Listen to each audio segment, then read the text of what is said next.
ஸ்டேஷனுக்கு உங்களை ட்ராப் பண்ணதுக்கு அவன் தான் வரான். போகும்போது கொஞ்சம் அட்வைஸ் பண்ணுங்கள். ஒன்றும் கவலைப்படாதீங்க, அவன் தலை மேலே தட்டி அனுப்புகிறேன், கரெக்டாக இருப்பான். அதுக்கப்புறம் ஜீவாவுக்கு பெங்களூரில் ஒரு நல்ல வரன் பார்த்துருக்கோம், ஃபைனலைஸ் ஆகிற மாதிரி இருக்குது. அந்த கல்யாணத்தை நீங்கள் தான் கூட இருந்து நடத்தி வைக்கணும். இந்த திவாகர்னால மறுபடியும் எங்களுக்கு பிரச்சனை வரக்கூடாது. திவாகர் வீடு விருங்கம்பாக்கத்தில் தானே இருக்குது. அந்த ஏரியா இன்ஸ்பெக்டரை நான் பார்த்து பேசிட்டேன். அண்ணாமலை பேர் யூஸ் பண்ணாமல் திவாகர் கூப்பிட்டு வார்ன் பண்ண சொல்லியிருக்கேன். இனிமே திவாகரால் ஜீவாக்கு எந்த பிரச்சனையும் வராது. தைரியமாக ஜீவாவோட கல்யாணத்தை ஏற்பாடு பண்ணுங்கள். அதுக்கு தான் நீங்கள் இங்கே வரணும்னு நான் சொல்கிறது.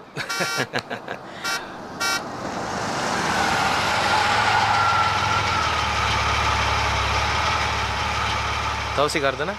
அவர் தான் உங்களை சென்ட் ஆஃப் பண்ணுறதுக்காக வர்றார் போல இருக்கு.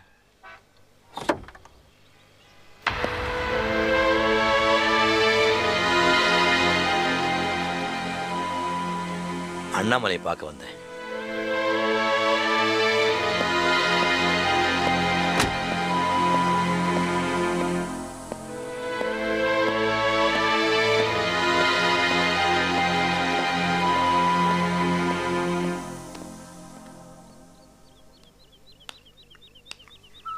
அண்ணே,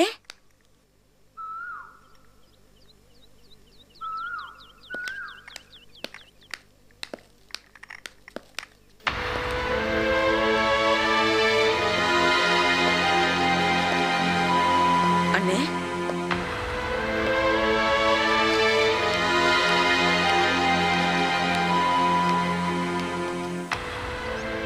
என்னென்ன சந்துக்குள்ள வந்து உலாத்திட்டு இருக்கீங்க?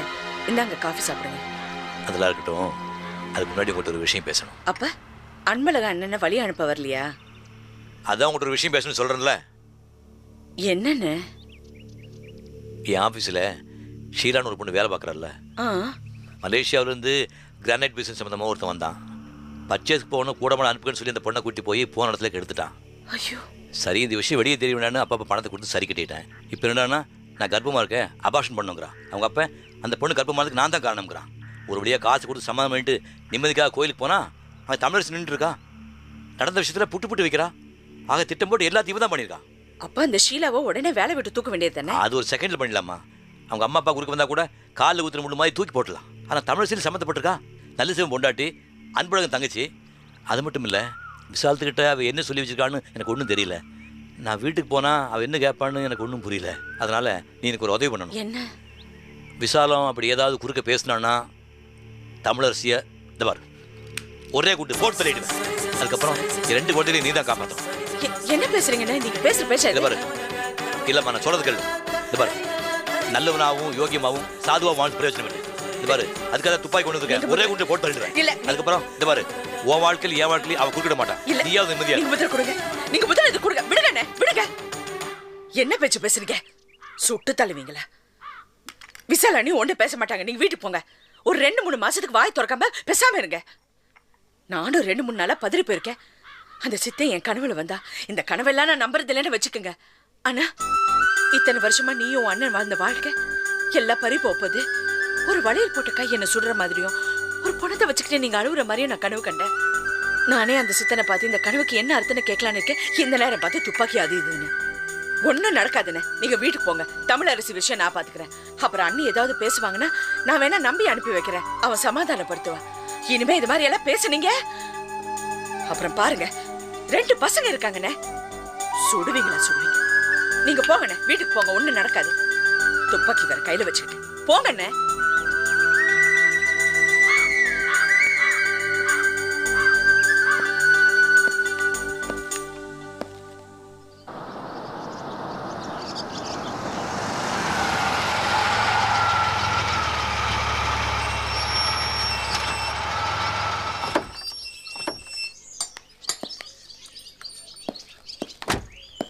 தவசி வடங்க வாங்க.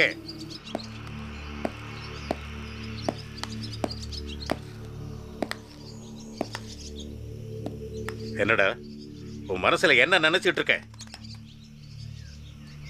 உன்னதாண்டா கேட்கிற. உன் மனசுல என்னதான் நினைச்சிட்டு இருக்க? கேட்கறதுக்கு ஆள் இல்லைன்னு இஷ்டத்துக்கு ஆடிட்டு இருக்க நீ.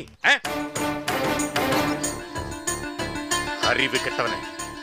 டேய், இது வரைக்கும் நீ பேசுனது பதில் பேசாம பண்ண ஏன் தெரியுமா? பயந்துலடா. நீ நல்லவங்கிற ஒரே காரணத்துக்காகத்தான். ஆனா இப்படி கெட்டு குட்டி சொல்றாங்க இருக்கிறியே, சே உன் முகத்துல முடிக்கிறதே பாவண்டா. அப்பா ஏன்பா புரியாம பேசுறீங்க? தவசனை பத்தி உங்களுக்கு நல்லா தெரியும்ல. இப்படிதான் வாசல்ல வச்சு பேசுவாங்களா? எதுவா இருந்தாலும் வீட்டுக்குள்ள போய் பேசுங்க. டேய் மூடுறாவாய. உங்க அண்ணன் தப்பு பண்ணிட்டு வந்திருக்கிறான். உங்க அக்கா அண்ணாமலை இருக்கடா, அவன் முந்தானையில போய் ஒளிஞ்சுக்கிட்டான். அவ சொன்னானே நீ சிபாரிசுக்கு வந்திருக்கியா? அந்த கேடு கட்ட சொன்னான்னு. அப்பா என்னை பத்தி எது வேணா பேசுங்கப்பா, இதுல ஏன் தப்பு இருக்கு? ஆனா அண்ணாமலை பத்தி அனாவசியமா பேசாதீங்க. அவளை பத்தி பேச உங்களுக்கு எந்த உரிமையும் இல்லை. என்னடா உரிமை இல்ல? என்ன உரிமை இல்ல? கேடு கெட்டவன், வெக்கம் கெட்டவன். டேய், அந்த ஷீலா பொண்ணு வரும்போது ஏன் வரா, எதுக்கு வரான்னு கேட்டல. எல்லாம் எல்லாம் இதுக்கு தானடா. டேய், ஓ வயசு என்ன, அவ வயசு என்னடா? அவளை போய் கெடுத்துட்டு அவளை கர்ப்பமாகிட்டு அதை கலைக்கிறதுக்கு பணமும் கொடுத்துருக்கேன். அப்பா மூன்றாவாய. அப்பா நான் சொல்றது கேளுங்க தயவு செஞ்சு. ஆஸ்பத்திரியில உட்காந்து சமாதானம் சொல்லிட்டு இருக்கியா? அப்பா அந்த பொண்ணு கர்ப்பமானது காரணம் ஒரு மலேசியக்காரன். நான் பண்ண ஒரே தப்பு அவங்க கூட இவ்வளோ கடைக்கு அனுப்புதான். தயவு செஞ்சு புரிஞ்சுங்க. மலேசியாவில் வந்து கிரானைட் பிசினஸ் சம்பந்தமா ஒருத்தன் வந்தான். புது புது கதையில சொல்லிட்டு இருக்காதடா. டேய், உன் மேல தப்பு இல்லடா. எதுக்காக ஆஸ்பத்திரி போற? தேவையில்லாம எதுக்காக ஆஸ்பத்திரியில போய் உட்காந்துருந்த? புதுசா கதை சொல்ல வந்துட்டான் கதை. டேய் பரா, உனக்கு ஒரு வாரம் டைம் தரேன். அதுக்குள்ள இந்த கிரானைட் ஃபேக்டரி, அந்த சொத்து, இந்த சொத்து எல்லாத்தையும் என் மருமக பேர்ல எழுதி வைக்கிற நீ. அப்படி இல்ல, என் மருமக பேரப்பிள்ளை எல்லாத்தையும் கூட்டிட்டு நான் ஊரோட போய் சேர்ந்துடா. அப்புறம் உனக்கு எனக்கு எந்த சம்மந்தம் கிடையாது. நீ என் முகத்துல முடிக்கவே கூடாது. ஆமா சொல்லிட்டேன். நாம எதுக்கு மாமா இந்த வீட்டை விட்டு போகணும்? தப்பு பண்ணது அவர் இந்த வீட்டை விட்டு போகட்டும். இதா பாருங்க, 4 நாளைக்கு தேவையான துணிமணி எல்லாம் இந்த பெட்டியில வச்சிருக்கேன், எடுத்துக்கோங்க. மேல் கொண்டு தேவைப்பட்டதுன்னா அவகிட்டே வாங்கிக்கோங்க. அண்ணி நீங்களே என்னை புரியாம பேசுறீங்க. அறிவு கட்டத்தனமா பேசிட்டு இருக்கீங்க. டேய், யாரா அறிவு கட்டத்தனமா பேசுறது? யார் அறிவு கட்டத்தனமா பேசுறது? நீ தாண்டா அறிவு கட்டத்தனமா நடந்து அந்த கங்காணி கிட்ட போய் சண்டை போட்டு இருக்க, அவன் பிள்ளைகிட்ட போய் சண்டை போட்டுக்கிட்டு இருக்க. டேய் இத பாரா, நீ அண்ணாமலை வீட்டுல இருக்க வரைக்கும் உருப்பட மாட்டேன். பேசாம மூட்டை முடிச்சு கட்டிட்டு மரியாதை எங்க வந்து சரி. இப்ப இங்க இருந்து போவதல்ல. அப்பா ரொம்ப ஜாஸ்தியா பேசுறீங்கப்பா. என்னடா எழுத்து பேசிட்டு இருக்க? வாங்கப்பா, அடிக்கல வாங்க. சுமார் பின்ன என்னன்னா அப்பா ரொம்ப பேசுறாரு. நம்பி நான் சொல்றது கேளு, பேசாம போ. அண்ணி நீங்க பண்றது கொஞ்சம் கூட நல்லா இல்ல. நீ போங்கறன்ல போ.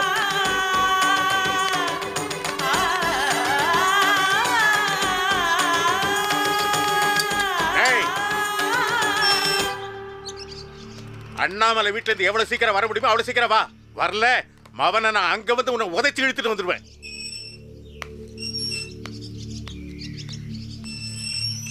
ஆமா, இப்ப ஆளாளுக்கு எதுக்கு இப்படி கூச்சல் போடுங்க? இப்ப நான் என்ன பண்ணுங்கிறீங்க? எப்ப நீங்க அவ வீட்டுக்கெல்லாம் போயிட்டு வந்தீங்களோ, இனிமே இந்த வீட்டுல உங்களுக்கு இடம் இல்ல. இப்பவே இந்த பெட்டி எடுத்துட்டு வீட்டை விட்டு போங்க, போயிடுங்க. என்னப்பா அது? நான் சொல்றத நம்பிக்கை இல்லாம சொத்தெழுதிவே அது இதுன்னு சொல்லி அனாவசியமா மனசு போட்டு குழப்பி வச்சிருக்கீங்க.